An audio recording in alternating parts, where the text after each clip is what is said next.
if you have nuclear powered electricity, you're going to have a much smaller carbon footprint. And yet nuclear power is very unpopular with environmentalists. Talk about that. You make the case for nuclear in the book, or some of the appeal of nuclear.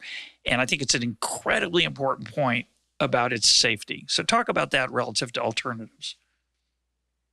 First of all, people have a tendency to overestimate very small risks and underestimate large risks. Let me give you an example.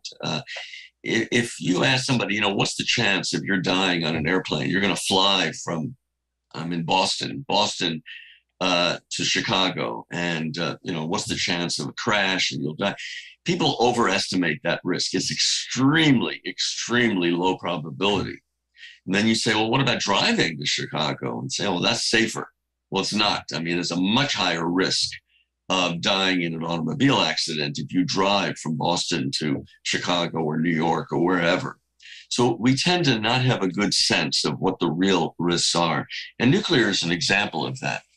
All of the studies now show that the risk, given current technology, not the technology in the Chernobyl years of 40 years ago or so, the current technology, the risk of a catastrophic accident with a nuclear power plant is exceedingly low, all right? And as a result, we have to consider nuclear because it is the cleanest way, a very clean way to make electricity. You don't need to store it. You don't need to deal with the storage problem. You generate electricity without emitting any CO2.